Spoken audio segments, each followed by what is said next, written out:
আমি আবারও আপনাদের সম্মুখে আসলাম। অনেকজনই অনেকভাবে আপনারা প্রশ্ন করে থাকছেন,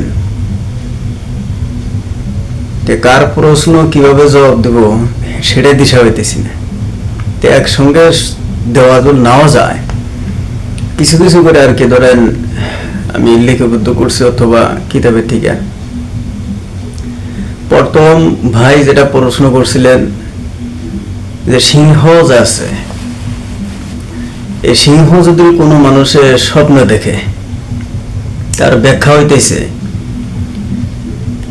যে আপনি সিংহর সঙ্গে যদি লড়াই করে থাকেন, অথবা সিংহ আপনাকে দুনিয়া থেকে বিদায় করে দিছে, অথবা সিংহ আপনার কাছে পরাজয় হয়ে বিদায় নিছে, এরকম যদি আপনার সম্মুখে স্বপ্নের ভিতরে যদি আপনাকে দেখা দেয়, তাহলে আপনি সর্বপ্রথম মনে করবেন যে আপনি যদি সিংহ আপনাকে যদি কোনো ক্ষতিগ্রস্ত করে ফেলেছে, তাহলে আপনি মনে করবেন যে আমার বাস্তবে কোনো শত্রু আমার ক্ষতি করার চেষ্টা করতেছে। অথবা আপনি যদি সিংহের সঙ্গে আপনি অত্যন্ত পাছার ধরে অথবা পুরা এদিকে ওদিকে ঘুর পাড়তাইছেন, এরকম যদি দেখা যায়, তাহলে মোহাম্মদ ইবনে সিরিন রহমতুল্লাহি আলাইহি দামাত বরকাতুহু আলিয়া, তিনি বহুত বড় খব ব্যাখ্যার কিতাব লিখছেন। তিনি বলছেন যে এরকম যদি হয়, তাহলে আপনার শত্রুর সঙ্গে নারায় অথবা ক্যাসাল হওয়ার সম্ভাবনা থাকবে। আর আপনি যদি সিংহকে যদি আপনার গর্জনে যদি সে যদি ভাগিয়া যায়, তাহলে আলহামদুলিল্লাহ যে আপনার থেকে শত্রু দূরে সরে যাবে।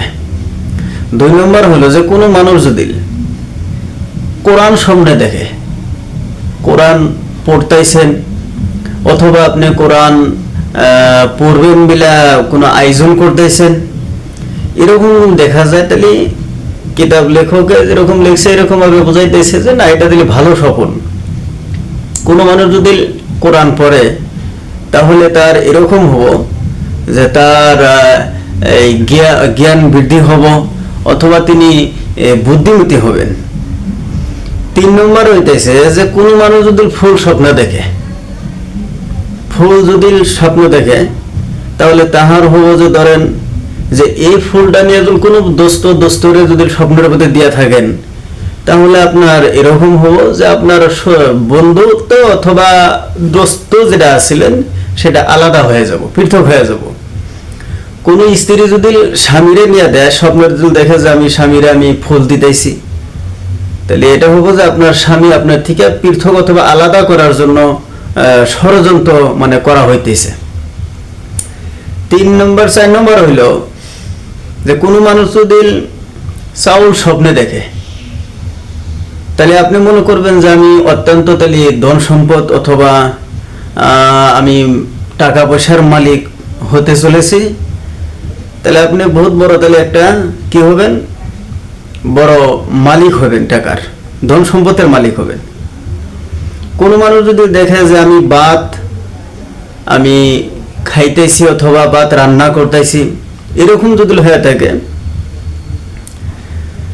তাহলে আপনার ধরেন যে আপনার সামনের দিনে আপনি যেগুলো বস্তু আশা করছেন যে আমি এই বস্তুটা পূর্ণ করবো, আমি এই বস্তুটা হাসিল করবো, তাহলে সেই বস্তুটা আপনার কি সামনে যায়, তাহলে আপনার কি হবো, আশা করার সম্ভাবনা হবো।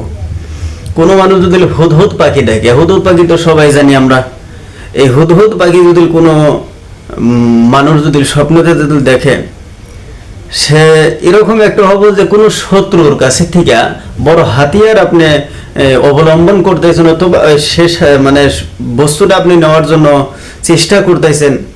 ইসলামের বহুত ফায়দা হবে, এই জন্য আপনি বহুত বড় একটা বস্তু হাসিল করার চেষ্টা করতেছেন।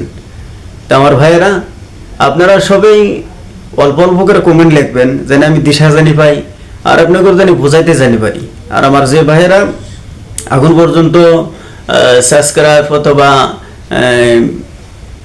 লাইক কমেন্ট করেন নাই, আমার ওই ভাইগুলোর কাছে আবদার যে আপনারা ইনশাল্লাহ জানাবেন।